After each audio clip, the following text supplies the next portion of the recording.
Look at her. Don't they charge by the pound in here? The Iron Vulture's biker gang howled with laughter, their leather vests gleaming under the diner lights as Delilah Mercer sat still, pride flickering behind her pain. To them, she was just another easy target, an overweight black woman in the wrong place, at the wrong time. They had no idea who sat across from her, silent and steady, eyes calm as a gathering storm. Eli Mercer wasn't a man built for humiliation. He was a former Navy SEAL who'd faced death and won. When their laughter turned cruel, the gang didn't just cross a line. They walked straight into a war they couldn't survive. Before we go any further, comment where in the world you are watching from and make sure to subscribe, because tomorrow's story is one you don't want to miss. The autumn sun hung low over the Tennessee hills as Eli Mercer guided their weathered Ford pickup along the empty highway. His calloused hands rested easily on the wheel, but his mind wandered back to the funeral they'd just left in Mississippi. Beside him, Delilah adjusted her dress, the fabric rustling against the worn seat leather. "I still can't believe Marcus is gone," Delilah said, her voice thick with emotion. 20 years of friendship. Just... She shook her head, unable to finish. Eli nodded, his jaw tight. He was a good man, one of the best nurses I ever knew.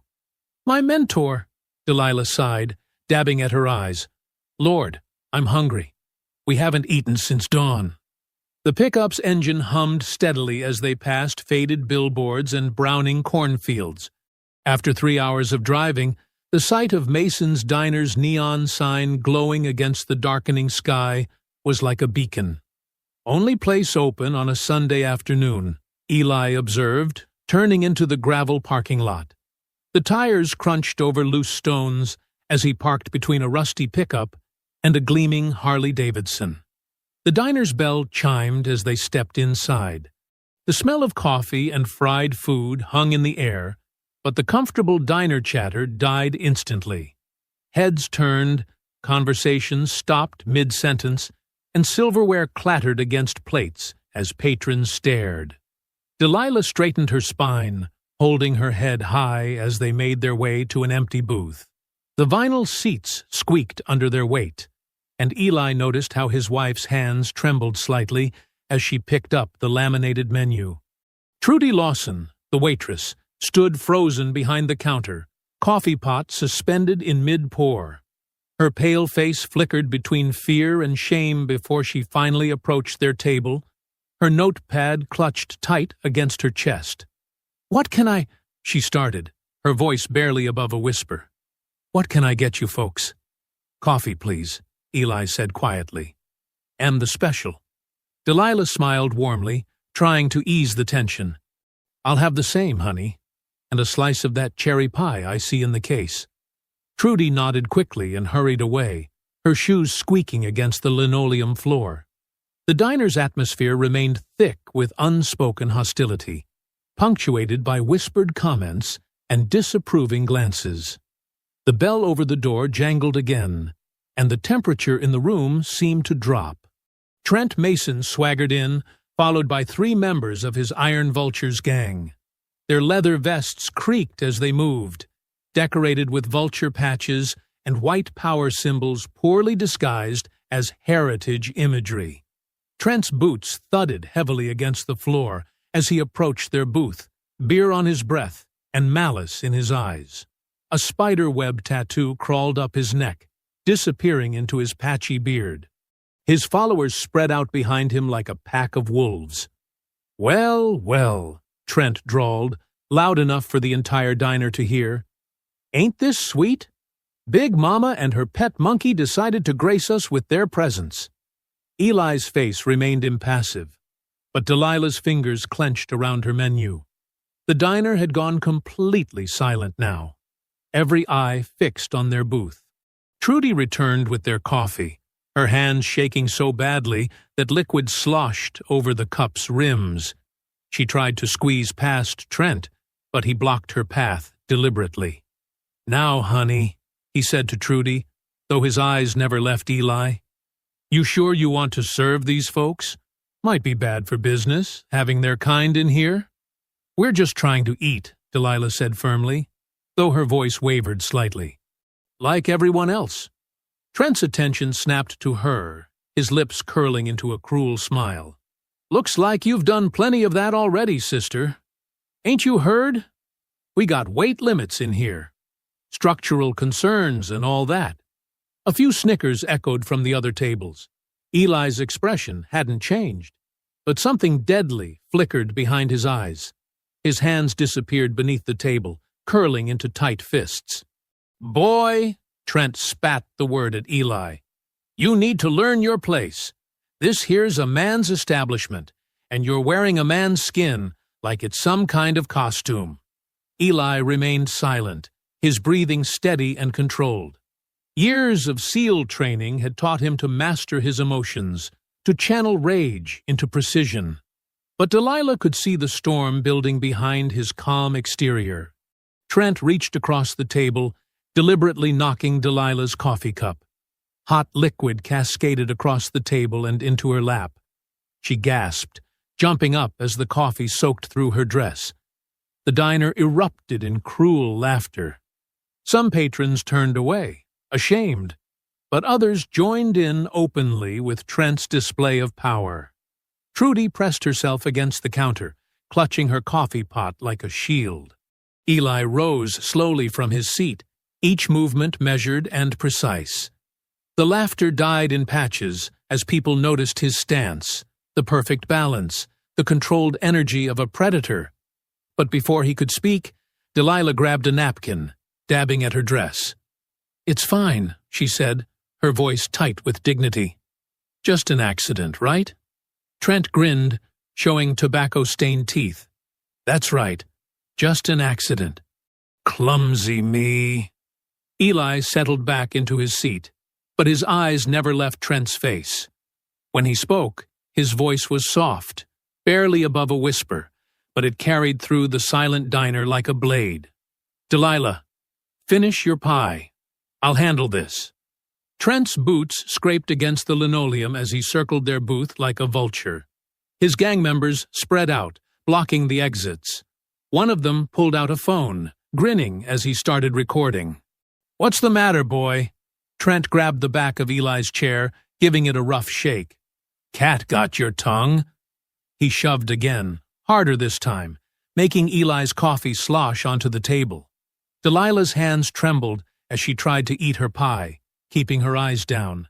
Every bite seemed to fuel Trent's cruelty. "Look at her," Trent sneered, nudging one of his gang members. "Like feeding time at the zoo, ain't it, boys?" The man with the phone laughed, zooming in on Delilah's face. Eli remained perfectly still, his breaths measured and deep. His eyes tracked every movement around him with the precision of a combat veteran. The diner had gone completely silent except for the hum of the refrigerator and Trent's heavy breathing. "You think you're better than us, don't you?" Trent leaned down, his face inches from Eli's.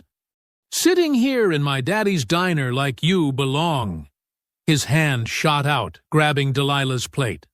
"Well, here's what I think about that." The plate crashed to the floor, sending cherry pie and ceramic shards skittering across the linoleum. Delilah jumped, a small cry escaping her lips. "Look at that fat sow jump," Trent howled. "Like a scared pig in a—" Eli stood. The movement was so smooth, so controlled, that it took everyone a moment to realize what was happening. His chair hadn't even scraped the floor. 1 second he was seated, the next he was upright, standing at his full height. Time seemed to slow down. Trent's mouth was still open, the rest of his insult dying on his lips as Eli's right hand shot up in a blur. The crack of Trent's nose breaking echoed through the diner like a gunshot. Blood sprayed across his leather vest as he stumbled backward. The gang member with the phone lunged forward, but Eli was already moving. His elbow caught the man's temple, sending him spinning. In one fluid motion, Eli grabbed his attacker's leather vest and used the man's own momentum to flip him over a nearby booth. The crash of his body hitting the table mixed with screams from other diners. The third man reached for something in his vest, but Eli was faster. His hand clamped down on the man's throat like a steel trap, driving him back against the wall. The gang member's boots dangled inches off the floor as he clawed desperately at Eli's grip. "Eli, stop!" Delilah's voice cut through the chaos. "Please!" The entire sequence had taken less than 5 seconds. Trent lay curled on the floor, blood pooling between his fingers as he clutched his nose. The second man was motionless in the wreckage of the booth, and the third wheezed against the wall, his face turning purple. Eli's expression hadn't changed. No rage, no satisfaction. Just the cold efficiency of a trained warrior. He studied the man he held against the wall for a moment longer before releasing his grip. The gang member collapsed, gasping and coughing. The diner was frozen in shocked silence. Several people had their phones out now, recording the aftermath. Trudy stood behind the counter, the coffee pot still clutched to her chest, her face pale with terror. Eli straightened his shirt, brushing off invisible dust. When he spoke, his voice was calm and clear, meant for everyone in the room. "You just watched evil happen," he said, looking from face to face. "Remember that. Remember how it started. And remember how it ended." Delilah gathered her purse with shaking hands, stepping carefully around the broken plate and the groaning men on the floor. Eli placed a $20 bill on the table, smooth and deliberate, before taking his wife's arm. They walked toward the door together, their footsteps echoing in the stunned silence. Phones followed their movement, capturing every step. As they passed Trent, still curled on the floor, Eli paused. "The next time you want to test a man's patience," he said softly, "make sure you know what kind of man he is." The bell chimed as they stepped out into the parking lot. The afternoon sun had dipped lower, casting long shadows across the gravel.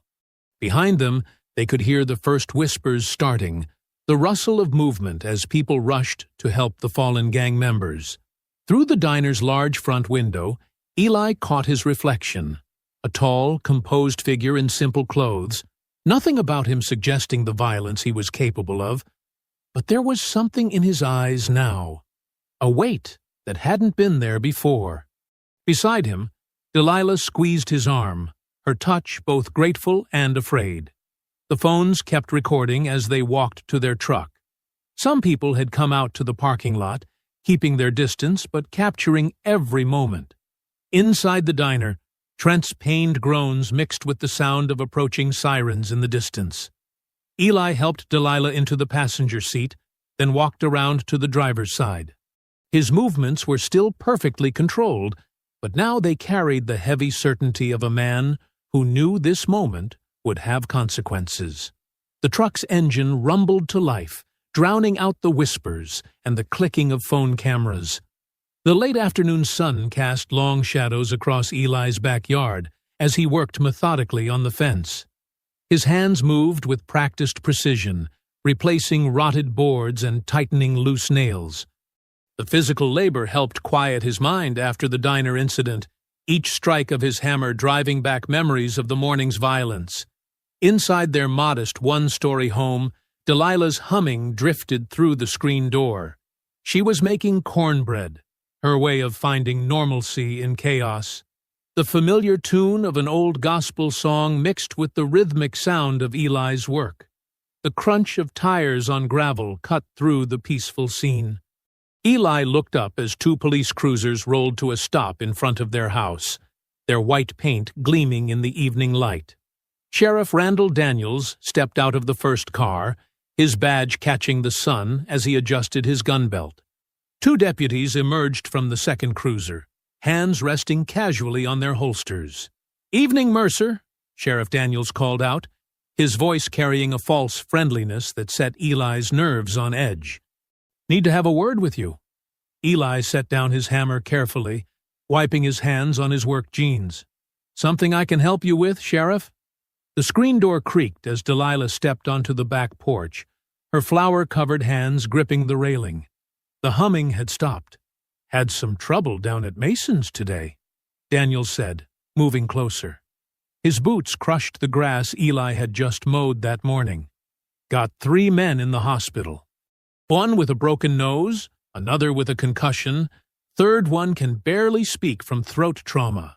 He pulled out a pair of handcuffs. That's assault and public endangerment, son. Those men attacked us first, Delilah's voice rang out, strong despite her trembling hands. They were harassing us, throwing our food. Ma'am, Daniels cut her off, not even looking her way. I'm going to need you to stay quiet while I do my job. The deputies spread out, flanking Eli.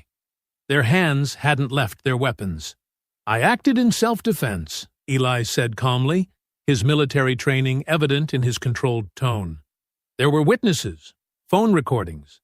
Funny thing about those recordings, Daniels smirked. They all seem to show you attacking 3 unarmed citizens without provocation. Turn around, hands behind your back. A truck engine rumbled, and Eli caught sight of Trent Mason parked across the street. His face was a mess of bandages, but his smug grin was visible even from this distance. He raised his phone, clearly recording the moment. Don't you touch him. Delilah started down the porch steps. This is wrong, and you know it. One deputy moved to block her path, while the other grabbed Eli's wrist, twisting it roughly behind his back. The cold metal of the handcuffs bit into his skin. Delilah, Eli called out, his voice steady. Call Marcus at the law office. Tell him what's happening. He met his wife's eyes, trying to convey strength rather than the anger burning in his chest. Oh, you'll get your phone call, Daniels said, leading Eli toward the cruiser. Eventually. The drive to the station was silent. Eli watched through the window as their small town passed by, the same streets he'd driven for years now feeling suddenly hostile. People stopped to stare as the cruiser passed, word of the diner incident having spread like wildfire. At the station, they led him through processing with deliberate slowness. Each request to make his statement was met with, "In due time." Each mention of his right to a phone call was answered with, "When we're ready." Hours passed in a holding cell that smelled of bleach and despair. Other inmates came and went, but Eli sat perfectly still on the metal bench, his mind racing through scenarios and options. His SEAL training had prepared him for captivity, but this was different. This was betrayal wrapped in a badge. Through the bars, he caught fragments of conversation from the front desk. A woman's voice, sharp and insistent. "I need to see the booking report for today's arrests. Miss Price, you know we don't release that information immediately." "It's public record, Deputy. Or should I write about how the Sheriff's Department is blocking press access?" Eli filed away the name. Someone asking questions could be useful. The clicking of boots on concrete announced Sheriff Daniels's return. He stood outside the cell, keys jingling in his hand, that same smug smile still plastered on his face. "Comfortable?" Daniels asked, leaning against the bars. "You know, I've been sheriff here for 22 years. Know what I've learned?" He paused, studying Eli like a specimen. Folks who don't understand their place tend to have accidents. Bad ones. Eli met his gaze steadily, refusing to look away. His voice, when he spoke, was quiet but clear. "And what place would that be, Sheriff?" "You picked the wrong town, boy." Daniels spat the last word like poison. "Should have kept driving this morning. Should have kept your hands to yourself.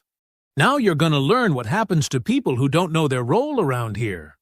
Eli didn't respond, but his eyes narrowed slightly, taking in every detail of the sheriff's face, his stance, his mannerisms.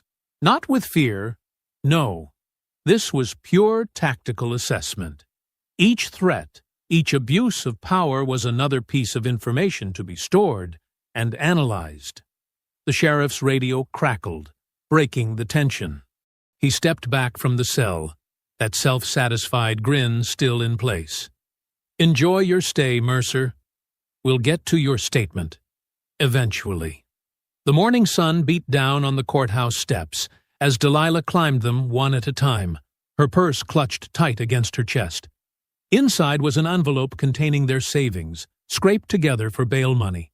Each step felt heavier than the last, but her chin remained high.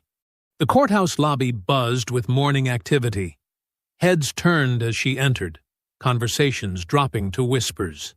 A group of older white women at the clerk's desk stopped their chatter, watching her with poorly hidden disdain. "Can I help you?" The clerk's voice dripped with fake sweetness.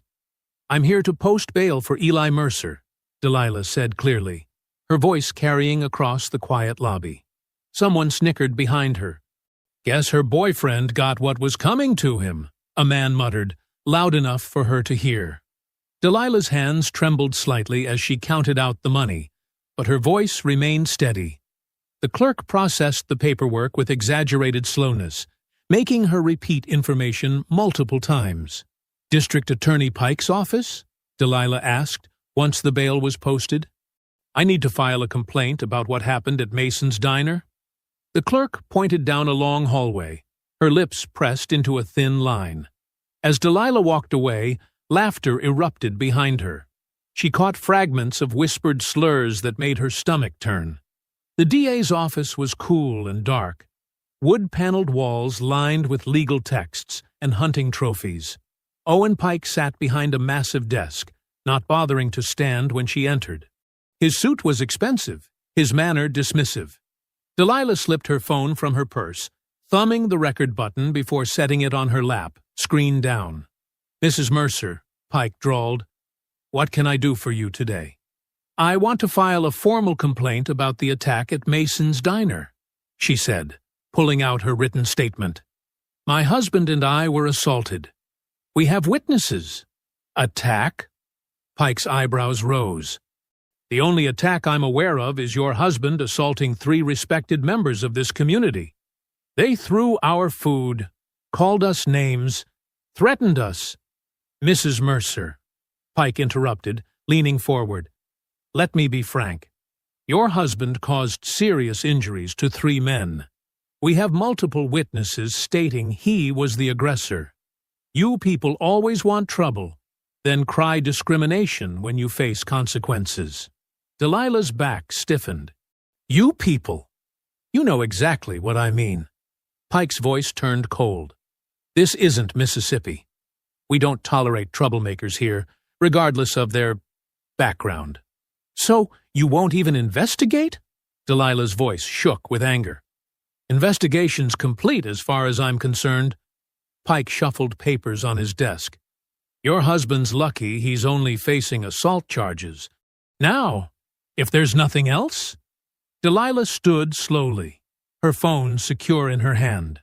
"There will be something else, Mr. Pike. Count on it." Back home, Delilah's hands flew across her laptop keyboard. She created an anonymous social media account and uploaded the recording of Pike's thinly veiled racism. Within hours, it started circulating in local Facebook groups and Twitter feeds. Then something unexpected happened. Someone from the diner posted their video of the incident, showing Trent and his gang's harassment, the coffee spilling, the slurs. It showed Eli's precise, controlled response. No wild swinging, no excessive force. Just efficient self-defense moves that ended the threat. The video spread quickly through local circles. Comments poured in, "That's a trained fighter right there. Military precision. They had it coming. Been terrorizing folks for years. Watch how they attacked first. Clear self-defense." But for every supportive comment, hatred bubbled up. "Animals don't belong in decent establishments. Should have known his place. They're asking for trouble coming here." Delilah watched the comments roll in, saving screenshots of the worst ones. Each hateful word strengthened her resolve. This wasn't just about one incident anymore. It was about years of quiet suffering, of looking the other way, of accepting the unacceptable. The phone rang. It was the jail. Eli was being released. The late afternoon sun cast long shadows across the parking lot as Delilah waited outside the county jail. Her heart pounded as the metal doors creaked open. Eli emerged, still wearing his work clothes from yesterday, looking tired but unbroken. Delilah ran to him, her arms wrapping around his solid frame. He held her close, his embrace saying everything words couldn't. "They tried to shut us up," she whispered against his chest. "But I showed them. The videos are out there now. People are talking." Eli pulled back slightly, looking into her eyes. His voice was soft but firm. "We don't run anymore. We stand." They stood together as the sun sank behind the jail, painting the sky in fierce oranges and reds. The shadows around them grew longer and darker, but neither of them looked away. They had spent too many years looking away, too many years accepting the darkness. Not anymore. "Let's go home," Delilah said, taking his hand. She felt the strength in his grip, the quiet determination in his touch. Whatever came next, they would face it together. The kitchen was quiet, except for the soft clink of forks against plates. Eli and Delilah sat at their small dining table, eating leftover meatloaf neither of them really wanted. The events of the past 2 days hung heavy in the air between them. Delilah pushed her peas around her plate. "Maybe we should call your sister in Atlanta," she said softly. "Just until things settle down." Eli looked up, meeting her eyes. "This is our home," he said. 20 years we've lived here, built this life together." "I know, but—" The crash came without warning. Glass exploded inward from their front window, scattering across the living room floor like deadly rain. A large rock tumbled to rest against the baseboard, wrapped in paper secured by a rubber band. Eli moved with military precision, pushing Delilah down and away from the windows. "Get to the back room," he commanded, his voice tight with controlled anger. "Eli." "Now, Delilah." She hurried to their bedroom while Eli retrieved his service pistol from the gun safe. The weight felt familiar in his hands as he approached the broken window cautiously, staying low and to the side. Outside, spray-painted across their white siding in jagged red letters, "Go back to Africa." An engine roared to life.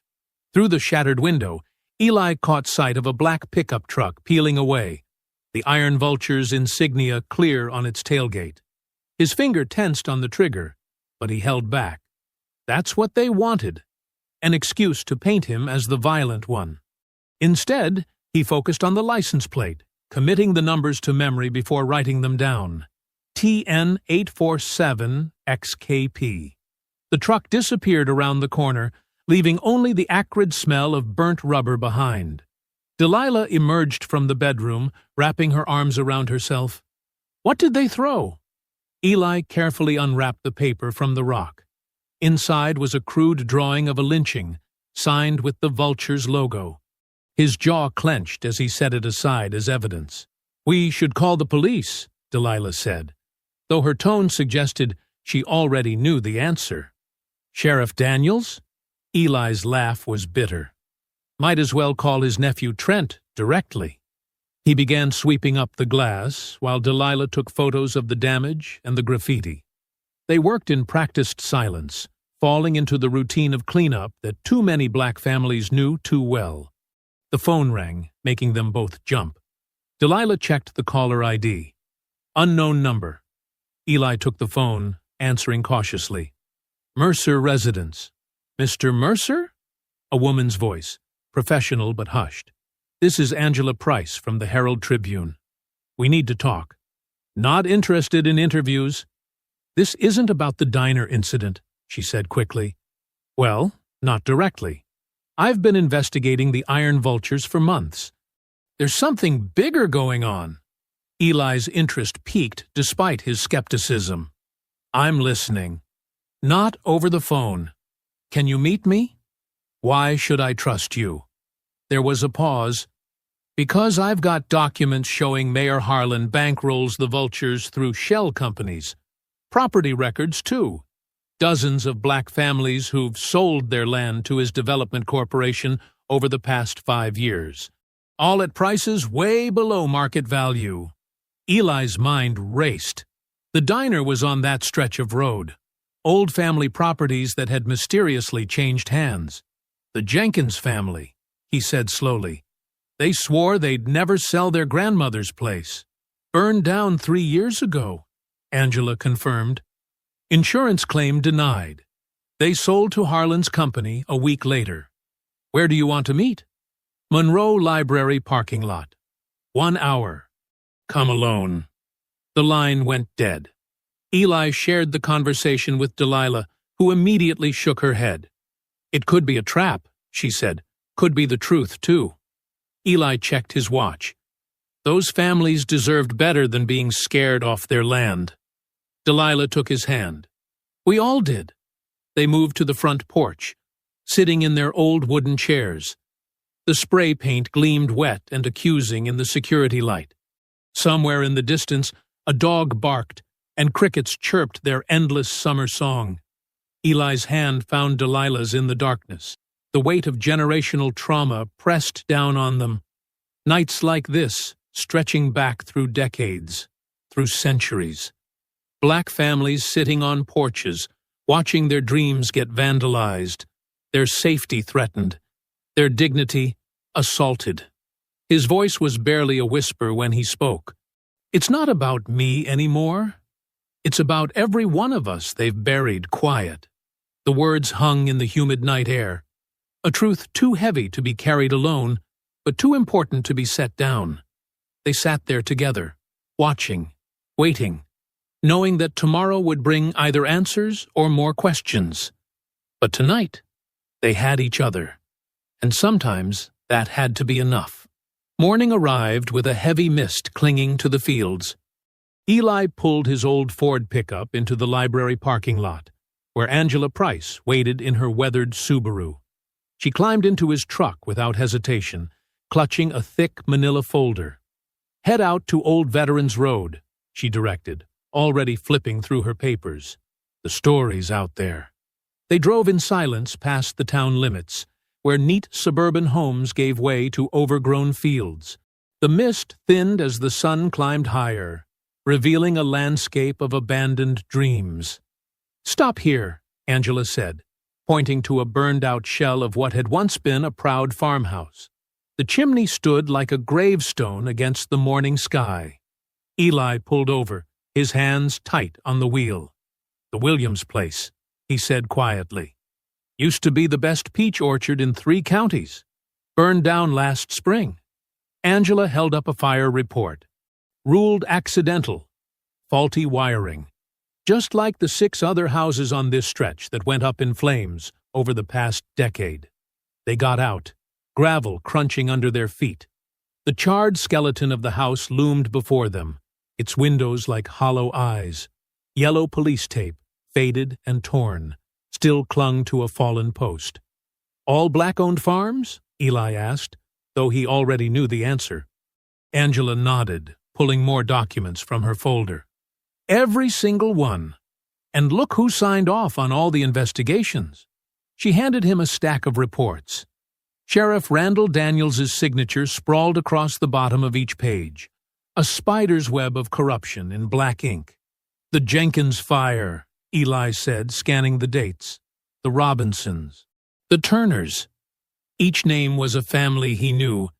People who'd worked this land for generations, after coming home from wars, fought under the same flag that now seemed to mock their sacrifice. They walked the property's perimeter. Angela took photos, while Eli noted familiar patterns, burn marks that didn't match the official story, evidence of accelerants the reports conveniently overlooked. Here, he called, crouching near what remained of the back porch. See these marks? That's not electrical fire damage. Someone poured something here. Angela photographed the evidence. The Williams family said they got threats before the fire. Strange how that didn't make it into the sheriff's report. Eli stood slowly, memories washing over him. My father's friend, Mr. Carter, had land about a mile from here. James Carter, fought in Vietnam, came home, built something beautiful. He pointed east where new construction was rising. Lost it all in '95. First the threats, then a fire, then the bank calling in loans that had always been solid before. Let me guess. Sheriff Daniels handled that investigation too? His daddy did. Same badge, same lies. Eli's voice was heavy with generational weight. I was just a kid, but I remember Mr. Carter's face when he had to sign those papers. Said it felt like being in Saigon again, watching everything burn. They spent the next hour documenting what they could. Angela's camera clicked steadily as Eli recalled details about each property. Who'd owned it, what they'd grown, how they'd lost it. The morning sun rose higher, burning away the mist, but not the shadows of history. Back in the truck, Angela spread her evidence across the dashboard. 7 fires in 10 years. All ruled accidental. All the land sold to Harlan Development within months. And look at this. She pulled out a map marked with red circles. Every property ties back to black veterans or their children. People who had clear titles, good loans, strong farms. Until they didn't. Eli finished. They drove back toward town, the silence heavy with shared understanding. Angela's pen scratched against her notepad as she wrote furiously. I'll need statements, she said. People willing to go on record about the threats, the pressure to sell. That won't be easy. Fear runs deep here. So does truth. Angela's voice hardened with determination. These papers tell half the story. We need voices to tell the rest. When they pulled up to Eli's house, Delilah was waiting on the porch. The spray-painted slur from last night was already covered with fresh paint. Her quiet defiance shone in the careful brush strokes. She approached the truck as they got out, her eyes taking in Angela's armload of documents. Found something? Eli nodded, explaining what they'd discovered. Delilah listened intently, her expression growing fiercer with each detail. Mr. Carter, she said when he finished, I remember his wife taught me to make sweet potato pie. They lost everything, and we all just watched it happen. Not this time, Angela said, but Delilah raised her hand. You're right, not this time. And I want to help. She turned to Eli. You taught me to fight with words, not fists. Now, let me. Delilah! Eli started, protective instinct rising. I know these families, she pressed on. I was a nurse at County for 15 years before they pushed me out. I took care of their babies, held their hands through loss. They'll talk to me. Her voice grew stronger with each word. They trust me. Angela looked between them, understanding passing across her face. We need every voice we can get.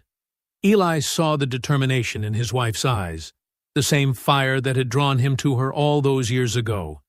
He nodded slowly. All right, but we do this smart. We do this right. We do this together, Delilah said firmly, reaching for his hand.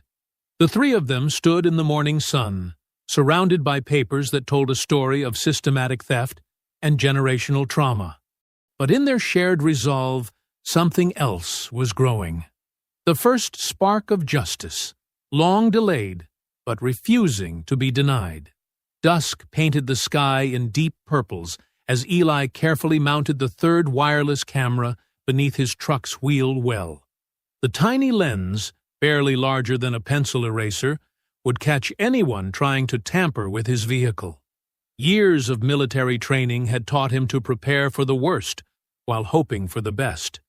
Delilah watched from the porch, sipping chamomile tea. You really think they'll try something with the truck? They're cowards, Eli replied, testing the camera's angle with his phone. Cowards always strike when they think you're not looking. The feed came through clear and sharp on his screen. He worked methodically, installing 2 more cameras near their property line, one disguised in a bird feeder, another hidden in the branches of an old oak tree. Each one connected to an app on his phone, ready to record any unwanted visitors. The crunch of tires on gravel announced Angela's arrival. She parked her Subaru behind their garage, out of sight from the road. Her face was flushed with excitement as she approached. "I did it," she whispered, though no one was around to hear. "Got into the records office today. Told them I was writing a fluff piece about the town's development history." Eli finished securing the last camera. "What did you find?" "More like what didn't I find?" Angela pulled out her notebook. Every zoning file from the past 15 years, gone. Shredded last month, supposedly for space reasons. But get this, I caught Betty, the old clerk, on her lunch break. She's retiring next week, doesn't give a damn anymore. They moved inside where Delilah had coffee waiting. Angela spread her notes across their kitchen table, speaking in hushed tones despite being alone. "Betty says Mayor Harlan's been pushing to digitize everything, but certain files never make it to the computer. They just disappear." Angela tapped her pen against a hastily drawn timeline. "The physical copies get marked for shredding, and the digital versions never exist." "Convenient," Eli muttered, studying her notes. "But here's the good part." Angela reached into her bag, pulling out her phone. "While everyone was at lunch, I found this in the bottom drawer of Martha Harlan's desk, the mayor's sister, who conveniently handles all the town's bookkeeping." She pulled up photos of a leather-bound ledger. Page after page showed neat columns of numbers, dates, and cryptic initials. "Look at these entries." Angela zoomed in. "IV Security Services, regular payments, every month, 20 grand a pop." "IV," Delilah said. "Iron vultures." "Exactly. And the dates match perfectly with when each of those farms burned." Angela flipped through more photos. "They're not even trying to hide it. They just figured nobody would ever look." Eli studied the images carefully. "We need the actual ledger." "Way ahead of you." Angela grinned. "I'm going back tomorrow to follow up on my story. Martha always takes a 2-hour lunch at the country club. Plenty of time to borrow it and make copies." "It's too risky," Eli said. "They'll be watching you now." "They're watching you," Angela corrected. "I'm just the local reporter who writes about quilting bees and bake sales. Nobody takes me seriously." Her voice hardened. "That's their mistake." They planned late into the night. Angela would need exactly 20 minutes to copy the ledger. Delilah would create a distraction at the country club, keeping Martha occupied if she returned early. Eli would watch the office from across the street, ready to warn them if trouble approached. Around midnight, Angela needed to head home. "Meet me at the Walmart parking lot tomorrow at 6, she said. "Far corner by the garden center. Nobody parks there this time of year." The next evening came with agonizing slowness. Eli arrived early, parking his truck between 2 empty spaces. The garden center's seasonal display of pumpkins cast long shadows in the setting sun. Angela's headlights flashed once as she pulled up beside him. She looked tired, but triumphant. "Got it?" Eli asked as she climbed into his truck. She pulled a USB drive from her pocket. "Every page. Even found a second ledger in a locked cabinet. Goes back 20 years. Her hands shook slightly as she handed him the drive. "This isn't just about the farms, Eli.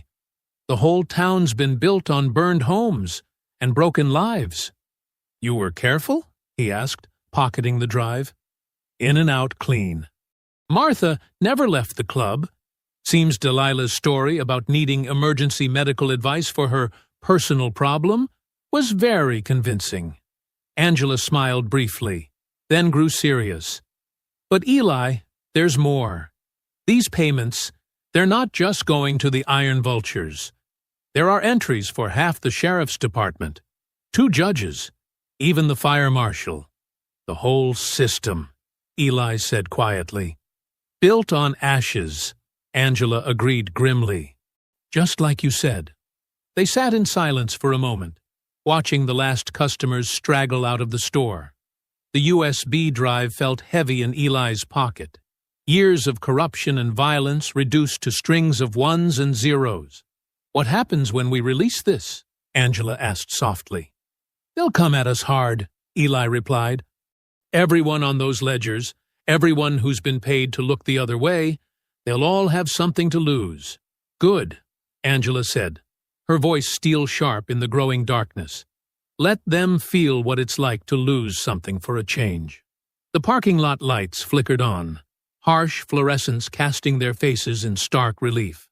Angela gathered her things, pausing before she opened the door. "You were right about this town, Eli. About all of it." Morning light streamed through the kitchen window as Delilah hunched over her laptop, her fingers moving carefully across the keyboard. She'd spent hours organizing the evidence, creating a clear timeline that even a child could follow. The coffee beside her had gone cold, forgotten in her focus. "You sure about this?" Eli asked, standing behind her chair. "Someone has to take the first step," Delilah replied, double-checking the anonymous account she'd created. "Might as well be us." She started with the simplest proof: photos of the ledger entries showing payments to IV security services, alongside news clips of the mysterious fires. Each post was clear, direct, and damning. Her hands trembled slightly as she pressed upload. "Now we wait," she said, pushing back from the table. They didn't have to wait long. Within an hour, the posts started gaining traction. Local community groups shared them. Then larger accounts picked up the story. By noon, Harlan County corruption was trending in Tennessee. Angela called around 1 o'clock, her voice excited. "It's working! The station's been flooded with calls. Even the Nashville papers are asking questions."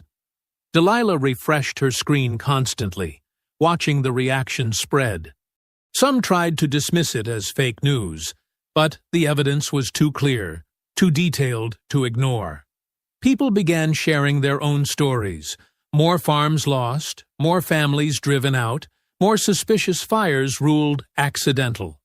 At 3, an email arrived from an unexpected source, the state prosecutor's office. "Dear Mrs. Mercer," Delilah read aloud, her voice shaking. "I'm Marissa Cole, Senior State Prosecutor for Civil Rights Cases. I've reviewed your posts with great interest. Would you be willing to meet privately to discuss this matter further? Time is of the essence." Eli checked the email headers while Angela verified Cole's credentials online. Everything checked out. They arranged to meet that evening at a cafe 2 towns over. Marissa Cole arrived precisely on time, her dark suit crisp despite the late hour. She carried herself with quiet authority, her natural hair styled professionally, her expression both warm and serious. "Thank you for coming," she said, sliding into the booth across from Eli and Delilah. Angela sat at a nearby table, pretending to work on her laptop. "I've been following similar cases across the state. But yours—" She paused, choosing her words carefully. "Yours has the evidence we've been waiting for." "How do we know we can trust you?" Eli asked directly. Marissa smiled slightly. "Because I grew up in a town just like this one. Watched my grandfather's farm disappear the same way." She opened her briefcase, removing a thick file. "I've spent 8 years building cases against corrupt local governments. But they're careful. They know how to hide their tracks." She spread photos across the table. Other burned properties, other ledgers, other victims. "Your evidence connects the dots, shows the pattern. With what you've found, we can finally prove intent." "So you'll help?" Delilah asked. "Better than that." Marissa leaned forward. "I'm officially opening a state investigation. As of this afternoon, every document in that town hall is legally protected. They can't shred anything else without facing federal charges." Hope bloomed in Delilah's chest. Fragile, but real. For the first time since the diner, she felt like they weren't fighting alone. Later that evening, they invited Angela over for dinner. The kitchen filled with the smell of Delilah's famous pot roast as they shared their first relaxed meal in weeks. Angela brought wine, and even Eli allowed himself a small glass. To justice, Marissa had said before leaving. It's slow, but it's coming. Those words hung in the air as they ate, adding flavor to every bite. Delilah told stories about her nursing days, making them laugh with tales of stubborn patience. Angela shared embarrassing stories from her early reporting years. Even Eli cracked a few smiles, the tension in his shoulders easing slightly. "We should do this more often," Delilah said, serving second helpings. "When all this is over." "When we win," Angela corrected, raising her glass. The conversation flowed easily, punctuated by genuine laughter. The kind that comes from relief, from friendship forged in struggle, from the simple pleasure of good food and better company. "Anyone want coffee?" Delilah asked as she cleared the plates. "I'll help," Angela offered, following her to the kitchen. They chatted while measuring coffee grounds, their voices mixing with the gentle clink of cups. Eli stayed at the table, savoring the moment of peace. Through the window, he caught the glint of distant headlights on the road. A car parked just at the edge of their property, almost hidden by trees. He didn't mention it to the others, didn't let it break the warmth of the evening. But he noted the position, the make of the vehicle, the way it remained perfectly still in the growing darkness. The coffee maker gurgled to life, filling the kitchen with its rich aroma. Delilah's laugh rang out at something Angela said. For now, at least, they had this moment, this small victory of joy in the midst of their fight. The watching headlights could wait until tomorrow. "Who wants pie?" Delilah called from the kitchen. "Made it fresh this morning." The surveillance outside continued its silent vigil, but inside, surrounded by the warmth of friendship and the sweet smell of Delilah's peach pie, they allowed themselves to believe in the possibility of justice. Midnight cloaked the Mercer home in darkness, broken only by pale moonlight filtering through the trees. Eli slept lightly, a soldier's habit never quite forgotten. In the distance, neighborhood dogs began barking, first one, then another, creating a chain of warning across the quiet streets. His eyes snapped open.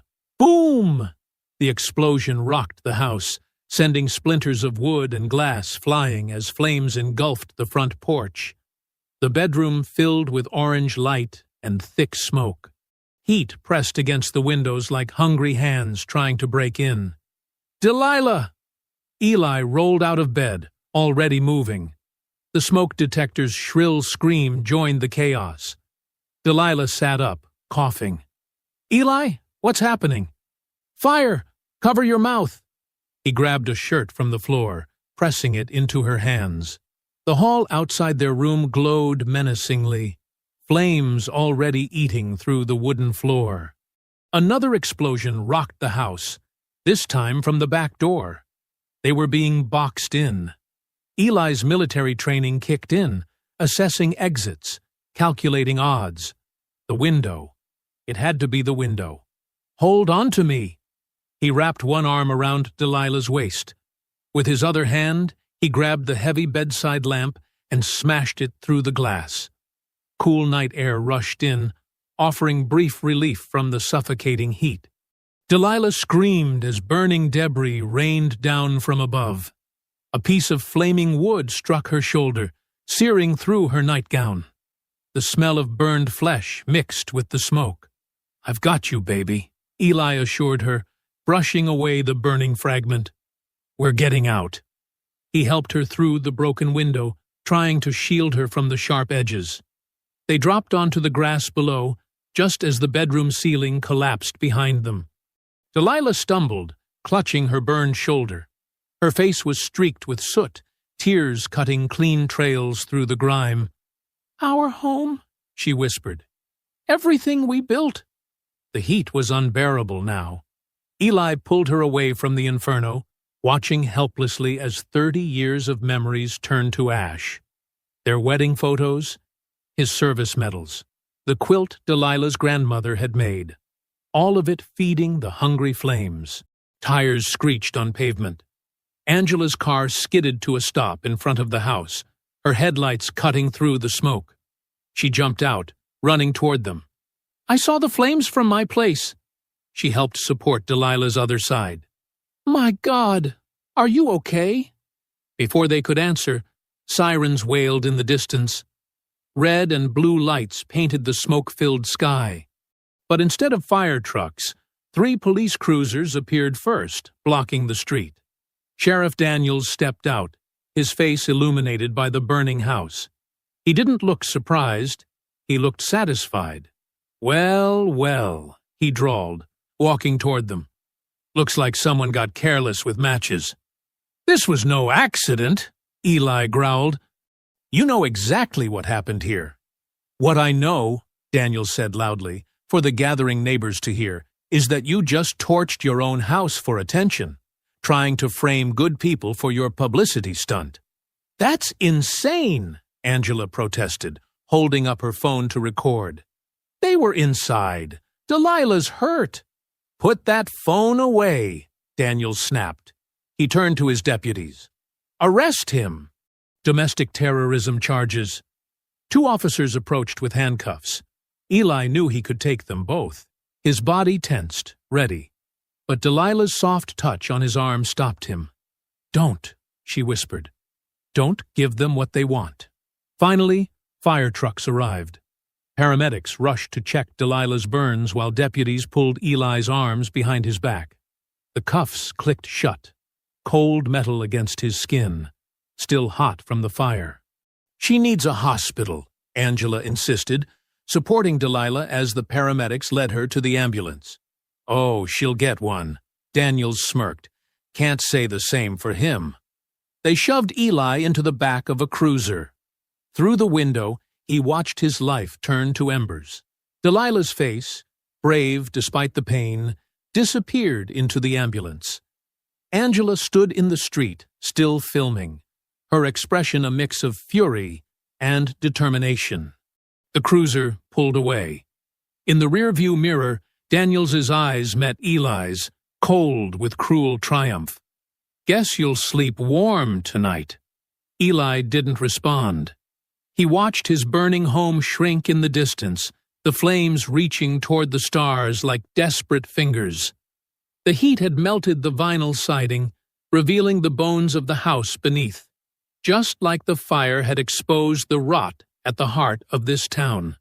He thought about Delilah's shoulder, the pain in her eyes.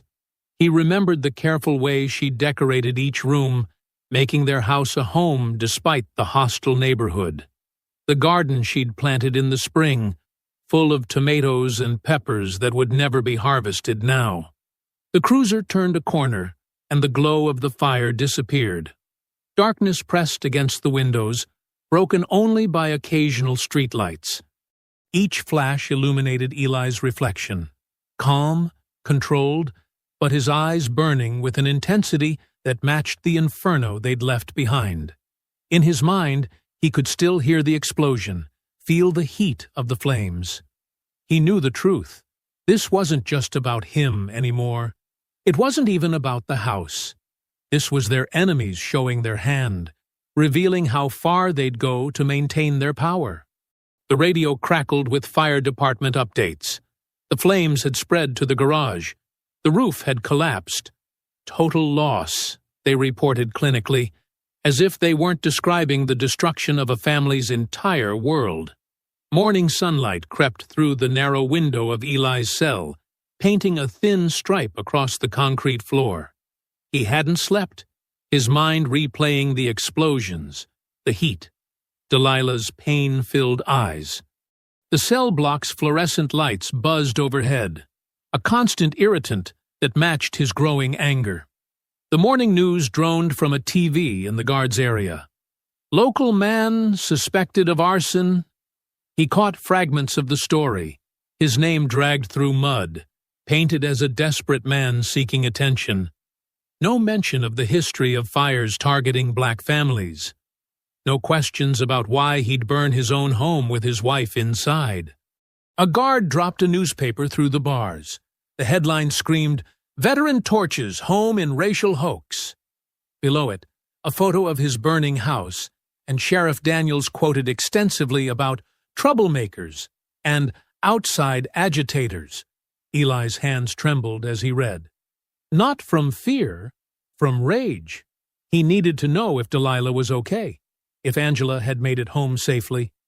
The phones were broken when he asked to call. No visitors allowed. Complete isolation. He pulled out the small piece of paper he'd managed to hide, a gum wrapper with a phone number scratched on it. He'd memorized it years ago, never thinking he'd need it. The number belonged to Marcus Wynne, his old SEAL teammate. They hadn't spoken in years, but some bonds never broke.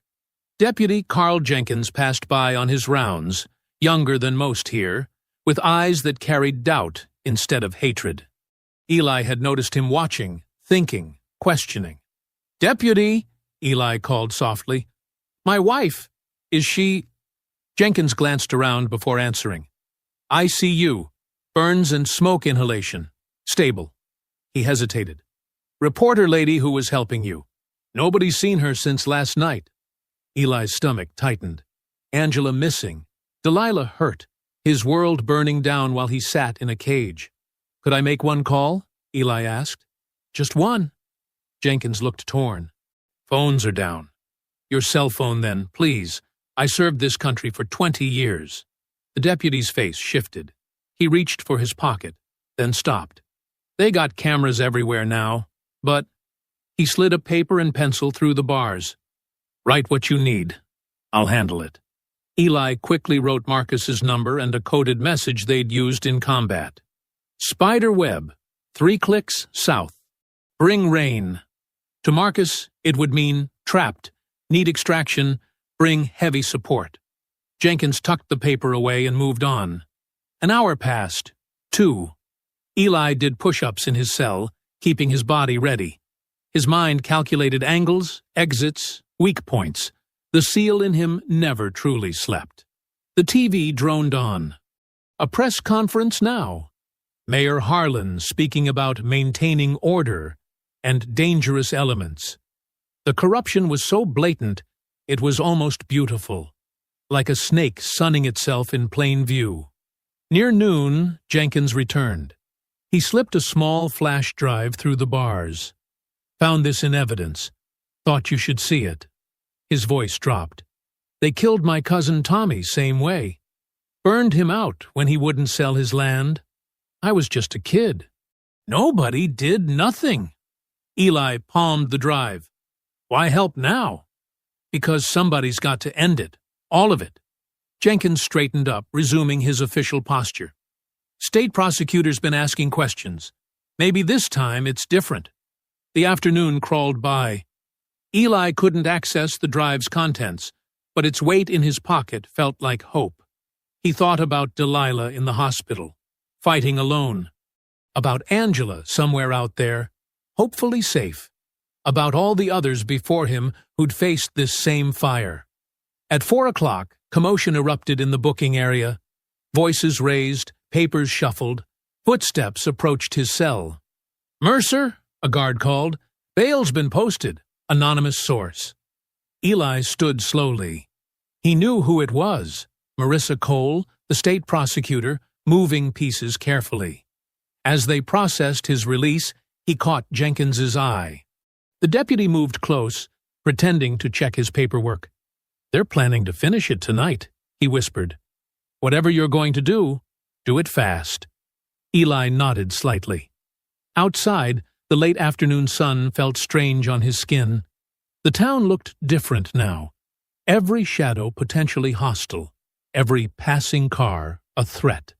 But he had what he needed. Evidence on the drive, Marcus surely moving pieces into place, and now Marissa Cole's invisible hand opening doors. He walked calmly down the street, aware of eyes watching from the sheriff's office. Let them watch. Let them think they had him running scared. The time for fear was over. A text message buzzed on the cheap phone they'd returned to him. Unknown number. Hospital. Room 412. She's asking for you. Delilah. His heart ached to run to her, but he forced himself to walk normally, one foot in front of the other. A man just released from jail, heading to see his injured wife. Nothing suspicious about that. But inside, plans were already forming. The flash drive felt heavy in his pocket. Evidence of corruption finally caught on camera. Marcus would have received his message by now, calling in favors, gathering resources, and somewhere out there, Angela was hopefully doing what she did best, finding the truth and getting ready to share it with the world. They thought the fire would silence him. Instead, it had burned away his last hesitation. The old Eli might have tried to work within the system, might have hoped for justice through proper channels, but that Eli had watched his home burn while his wife screamed in pain. That Eli was gone, replaced by something harder, something that remembered every lesson combat had taught him about surviving when the odds turned deadly. The evening air hung heavy with summer heat as Eli crept through back alleys toward the old Miller property, a forgotten farmhouse on the edge of town where Angela had set up her safe house. His military training took over, each movement precise and silent, watching for tails or surveillance. The house looked abandoned, windows dark and yard overgrown. But Eli spotted the subtle signs: fresh tire tracks partially covered, a dim glow from a basement window. He tapped their coded knock on the back door. 3 quick, 2 slow. Angela opened it carefully, baseball bat in hand. The sight of her made his breath catch. Her left eye was swollen shut, lip split, defensive bruises on her arms, but her good eye blazed with determination. "They jumped me outside the courthouse," she said, letting him in. 3 of them. Didn't expect me to fight back. She managed a pained smile. "Got some good hits in, though. Broke one guy's nose." The basement was transformed into a makeshift command center. Laptops hummed, papers covered folding tables, and a police scanner crackled quietly in the corner. Marcus Wynn sat at one computer, his massive frame making the chair look tiny. He stood when Eli entered, embracing him in a quick, fierce hug. "Should have called me sooner, brother," Marcus said. His voice was soft, but carried the weight of their shared combat history. "Got here as fast as I could." Eli nodded, throat tight. Having Marcus here changed everything, not just his skills, but the absolute trust forged in combat. "Thanks for coming." Angela pointed to a stack of folders. "This is what they tried to stop me from finding. Land records going back 20 years. Every black-owned property they've seized through intimidation or arson. Bank transfers. Shell companies." She shuffled through papers. "Mayor Harlan's fingerprints are all over it. But he's careful. Always 1 or 2 layers of separation." Eli studied the documents. Property after property, family after family forced out through legal means or violence. His hands clenched. "We need more than paper. We need them to incriminate themselves." "Mayor's annual fundraiser gala is tomorrow night," Angela said.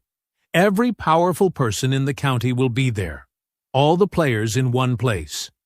Marcus pulled up blueprints on his laptop. "Already scouted the venue. Security's minimal. They're not expecting trouble at their fancy party. I can get us access, plant cameras." "Not just cameras," Angela added. "Live stream everything. Multiple feeds, impossible to shut down quickly. Once it starts broadcasting, the whole world sees what happens." Eli paced the room, mind racing through scenarios. "They're expecting me to either run or try something violent. Either way feeds their narrative. I'm either guilty or dangerous." He stopped. "So let's flip the script. Make them expose themselves." They worked through the night, planning every detail. Marcus had brought high-tech surveillance gear from his private security company. Tiny cameras that could be hidden in buttons or cufflinks. Wireless microphones that looked like tie clips. Angela set up secure streaming channels and backup servers. Every contingency covered. "The mayor always gives a speech at these things," Angela said, pulling up previous year's photos. "Loves to brag about the town's progress, economic development, All those properties he stole repackaged as urban renewal. Perfect timing then, Eli said. Right when he's basking in his own glory. Marcus cleaned a handgun with mechanical precision, his movements automatic after years of training. You know they'll have armed security, probably off-duty cops, guys itching for an excuse. That's why we don't give them one, Eli replied. No weapons, no threats. Just truth, broadcast live where they can't bury it. Angela touched her bruised face gently. They're scared. That's why they're getting sloppy, resorting to violence in the open. They feel their control slipping. Fear makes people stupid, Marcus agreed.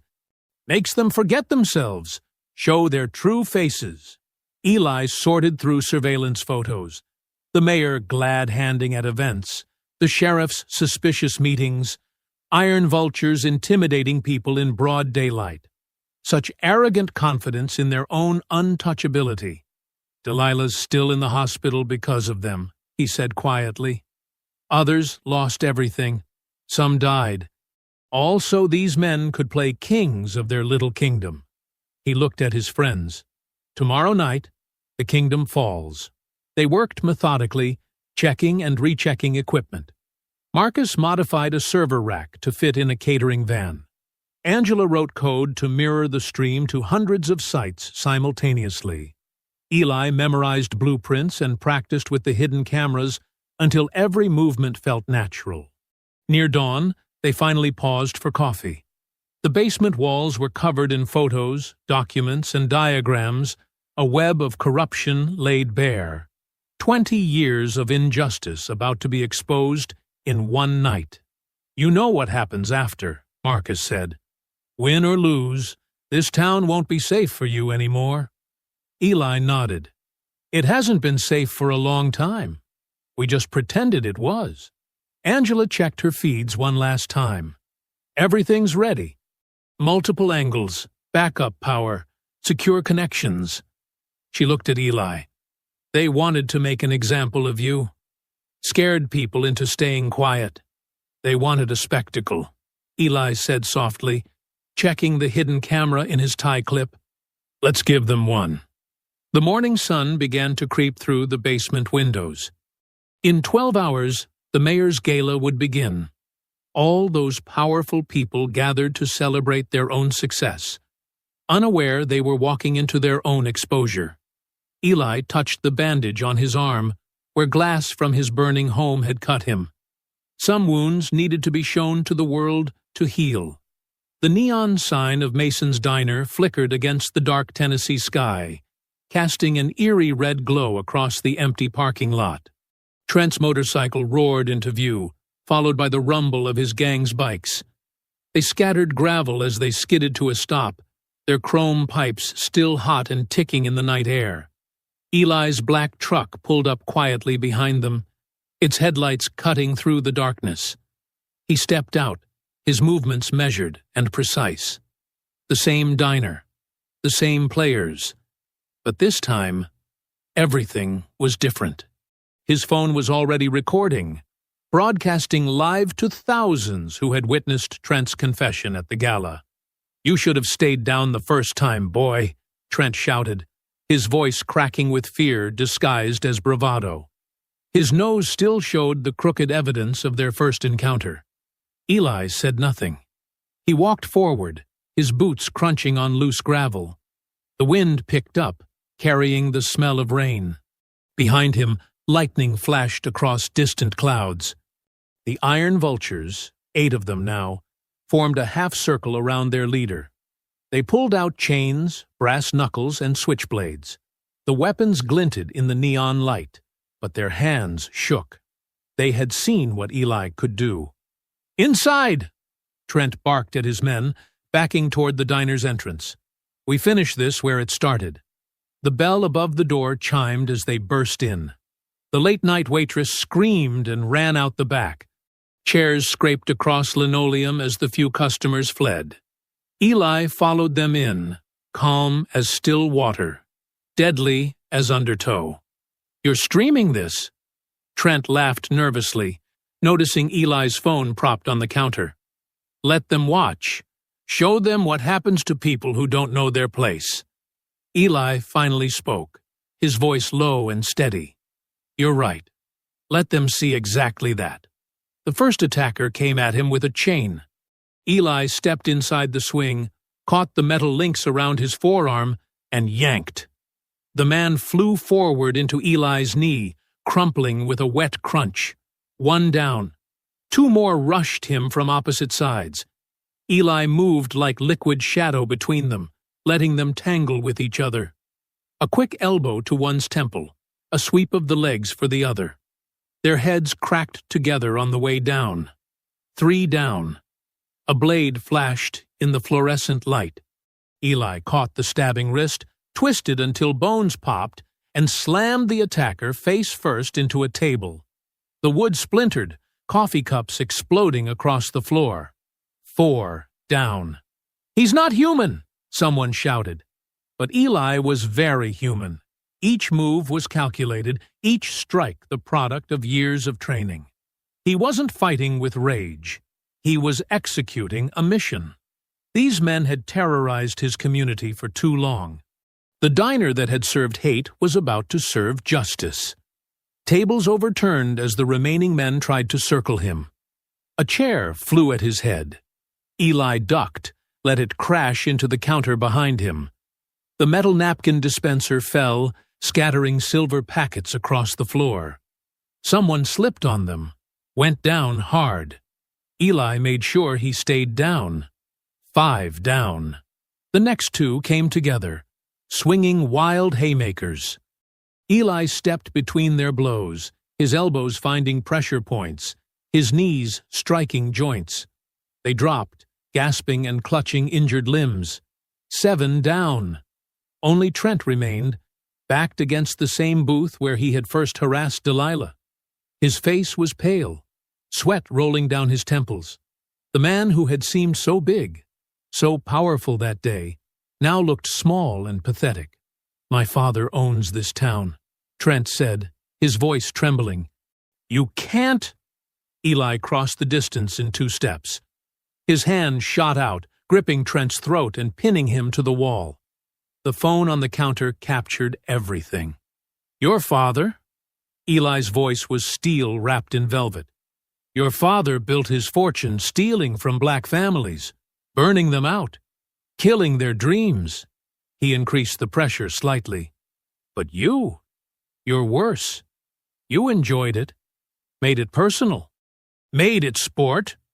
Trent's eyes darted around the ruined diner, his fallen gang members groaning on the floor, the overturned tables, the shattered glass catching neon light like blood. His kingdom of hate reduced to rubble. "The mayor," Trent choked out. "He'll kill me for talking." "The mayor's already in custody," Eli said. "Federal agents moved in right after your confession at the gala. But I wanted this part, needed this part, to happen right here, where you thought you were untouchable." Sirens wailed in the distance, getting closer. Eli turned Trent to face the phone, still streaming. "Tell them again. Tell everyone watching what you did. To my wife. To my home. To all the families before us. I... Trent's facade cracked completely. Tears ran down his face. "We burned them out. All of them. Anyone who wouldn't sell to Harlan. The sheriff covered it up. My father laundered the money. Please don't kill me." "Kill you?" Eli released his grip, letting Trent slide down the wall. "No. You're going to live. Live and watch everything you built crumble. Live and face every person you hurt in court. Live with the truth you just confessed to thousands." Red and blue lights flooded through the diner's windows, casting wild shadows across the wreckage inside. The wail of sirens filled the air as federal vehicles screeched to a halt in the parking lot. Trent still sat slumped against the wall, tears and snot running down his face, while his gang members lay scattered and groaning across the floor. The front door burst open, and Marissa Cole strode in, her FBI vest gleaming under the fluorescent lights. A team of agents moved in behind her, weapons raised. "Federal agents! Everyone on the ground!" she commanded. Eli raised his hands slowly, stepping away from Trent. "It's all recorded," he said, nodding toward his phone on the counter. "Live streamed." His full confession. Angela Price rushed in behind the agents, clutching a thick manila envelope. Her face was still bruised from her earlier assault, but her eyes blazed with triumph. "We got everything, Marissa. Land deeds, bank transfers, doctored accident reports. 20 years of corruption." The scene outside grew more chaotic as local police cars arrived. Sheriff Daniels's voice boomed through the parking lot, demanding to take control of the scene. Marissa turned toward the door, her expression hardening. "Not this time, Sheriff. This is a federal operation now." Daniels shouldered his way past two agents, his face purple with rage. His hand moved to his holster as his eyes locked onto Eli. "You uppity son of a—" A dark blur slammed into the sheriff from the side. Marcus Wynn, Eli's former SEAL teammate, took Daniels down with practiced efficiency.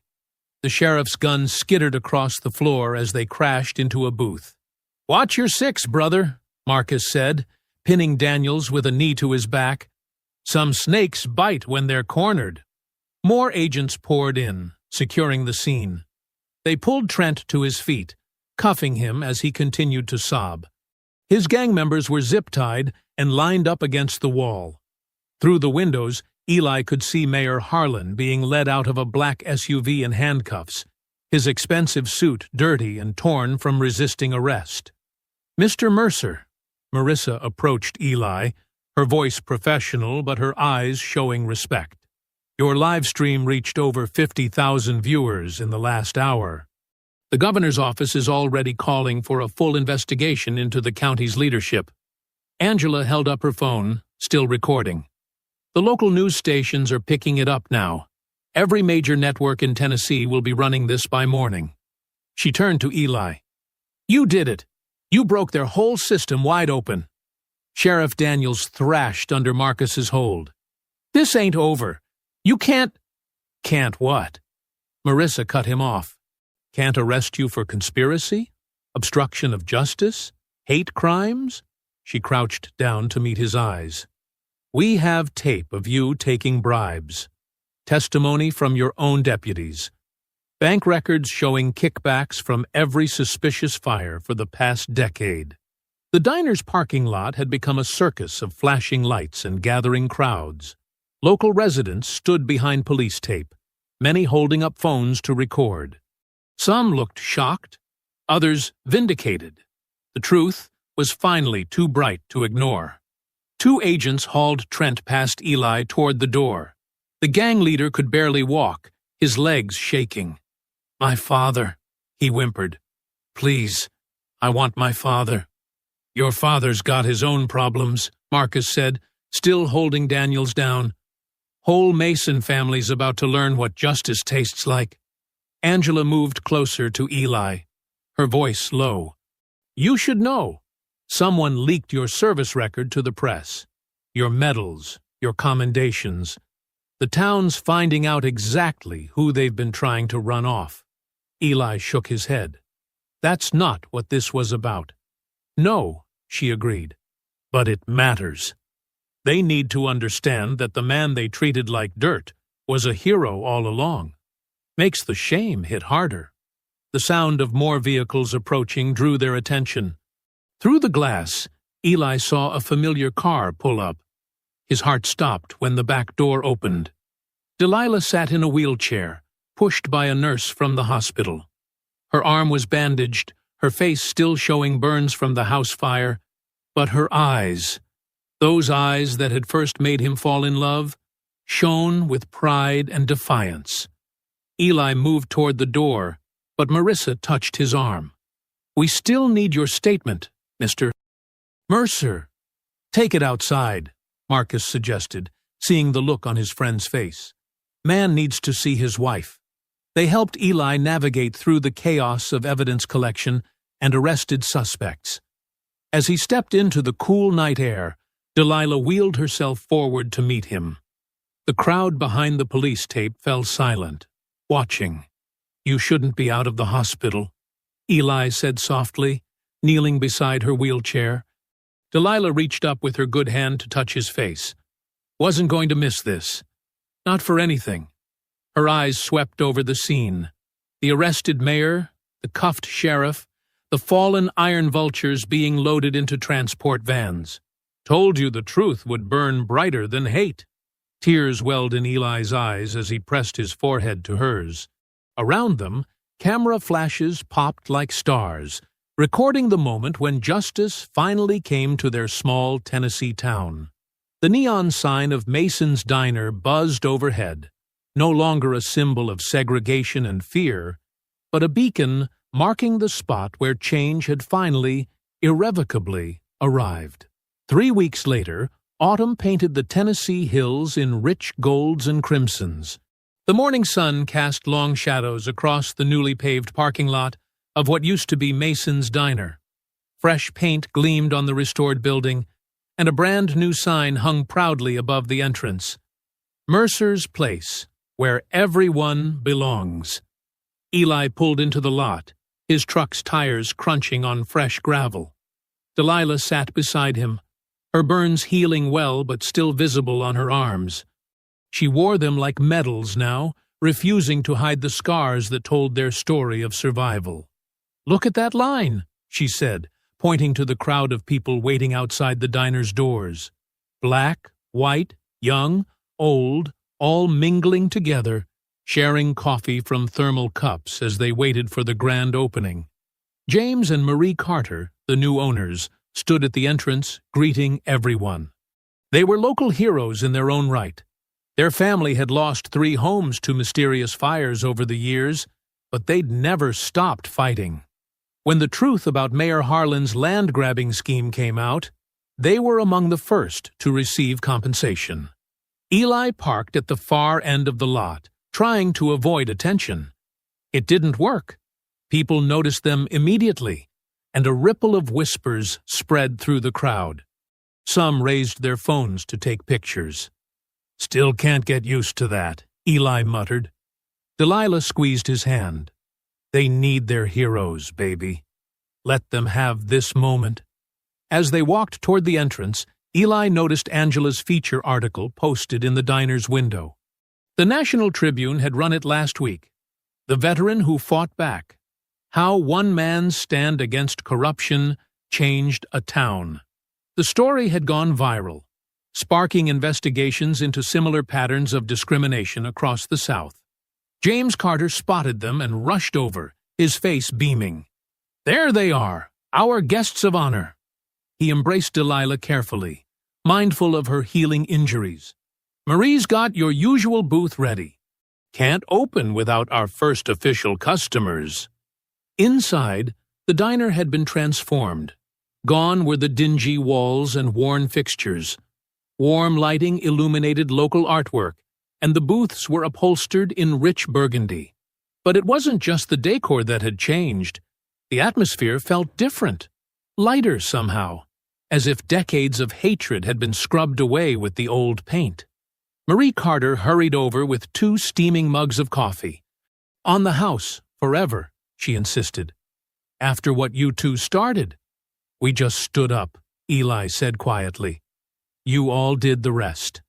It was true. Once the truth about Mayor Harlan came out, the town had transformed itself. His development company had collapsed, revealing decades of fraudulent deals. Properties were being returned to their rightful owners. The Iron Vultures had disbanded, their clubhouse now a community center. The local paper ran daily updates on the federal investigation. Sheriff Daniels and half the police force faced charges. Trent Mason had turned state's evidence, trading testimony for a lighter sentence. His father had fled to Florida, leaving behind a trail of debts and broken promises. Angela Price walked in, notepad in hand, and slid into their booth. "Still won't give me that interview, will you?" she asked, grinning. "Got nothing to say that you haven't already written," Eli replied, but his eyes were warm with friendship. "Fine, but you should know. That contractor you recommended? He's helping rebuild 3 more homes this week. People are calling it the Mercer Project now." Eli shook his head. He'd been quiet about his work helping restore homes lost to Harlan's arson campaign, but word had spread anyway. Local businesses were donating materials, and volunteers showed up every morning to help. The breakfast rush began flowing in. Every table filled with a mix of faces that would have been unthinkable just months ago. Children's laughter rang out, mixing with the clatter of plates and the hum of dozens of conversations. "Remember that morning?" Delilah asked softly, looking at the spot where it had all started. "When they spilled my coffee?" "Feels like another lifetime," Eli said. "Another world," she corrected him. "Look around, baby. Look what grew from those ashes." Through the windows, they could see the hills rising misty and blue in the distance. The same hills that had witnessed generations of quiet suffering now watched over something new being born. Every morning brought more changes. New businesses opening, old wounds healing, bridges being built between communities that had stayed separated for too long. Marie brought over their usual breakfast order: waffles for Delilah, eggs, and grits for Eli. The food steamed invitingly on plates decorated with the diner's new logo, a phoenix rising. "Saw your brother yesterday," Eli told Marie as she set down their plates. "He's doing good work with that youth program." "Who'd have thought?" Marie smiled. "A black man running the community center where the Iron Vultures used to plan their raids. Mama would have never believed it." The morning sun climbed higher, streaming through the windows and catching the silver in Delilah's hair. She had refused to cover her burns, just as she refused to be ashamed of her size or her voice anymore. Her laugh carried across the diner, full and free, the way it used to before fear had tried to silence it. Eli watched her, his heart full. She caught him staring and smiled. "What are you thinking about, soldier?" He took her hand across the table, his thumb brushing over her wedding ring. The same ring that had glinted in the firelight the night their house burned, now shining in the dawn of something new. "We didn't just fight back," he said softly. "We changed everything." I hope you enjoyed that story. Please share it with your friends and subscribe so that you do not miss out on the next one. In the meantime, I have handpicked 2 stories for you that I think you will enjoy. Have a great day.